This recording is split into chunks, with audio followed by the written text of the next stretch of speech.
What's going on, my friends? If you don't know who I am, my name is Bennett Grazer and I'm a filmmaker based in Switzerland that loves to create tutorials all around filmmaking. I know you don't give a shit, but after watching this tutorial, you might consider subscribing, because in today's video, I'm gonna show you how to make an awesome hyperlapse video with your iPhone.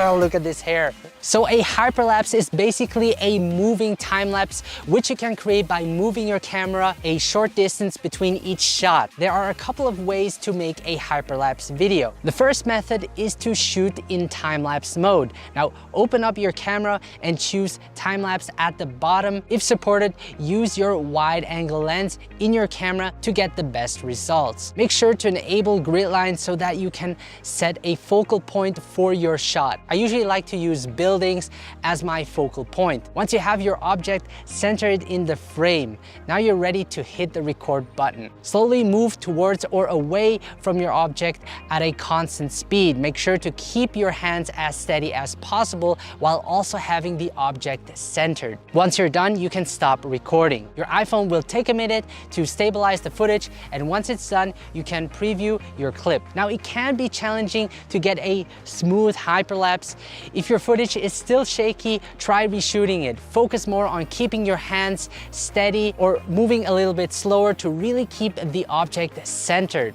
You can also import the video into an editing software like Final Cut Pro X to further stabilize it. This method is a really great option to shoot hyperlapse if you're on the run. So the second method is to manually shoot your photos while walking. So you would take a step, make a photo, take another step, and make a photo, and so on. Make sure to maintain the same distance on each step to create a smooth motion. Enable grid lines as always and have the object in your frame at the exact same spot while taking your photos. This way it's easier to stabilize it in post. When you're done, choose an editing software. I like using Final Cut Pro X and import all of the photos into your timeline. Create a compound clip and export it as a video.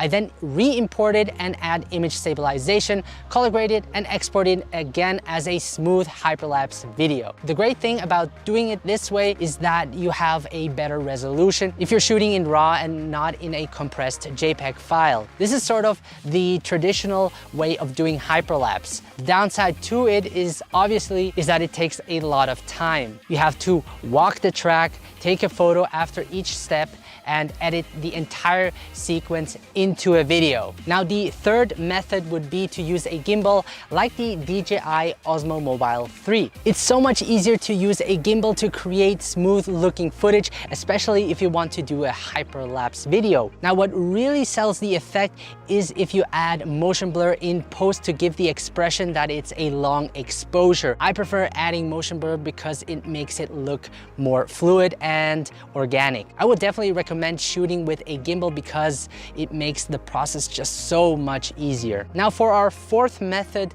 that would be to use a hyperlapse app. If you have the DJI Osmo Mobile 3 gimbal, you can pair it with the DJI Mimo app that comes with a hyperlapse mode. The best part is that you can track the object while creating your hyperlapse, which makes the process even easier of getting a smoother hyperlapse. In the camera viewer, select an object you want to track by creating a box around it. Once you're ready, hit the record button and choose the direction you want to move. After you're done, stop recording and your iPhone will automatically create a moving time lapse for you that you can upload on your social media platform. Now, I find this the easiest and quickest way to get really nice hyperlapse results, and I personally prefer using a gimbal when doing these hyperlapses. So that was it for today's tutorial, guys. If this video was helpful for you, please leave a like and let me know in the comment section below what kind of method you use to shoot hyperlapse video.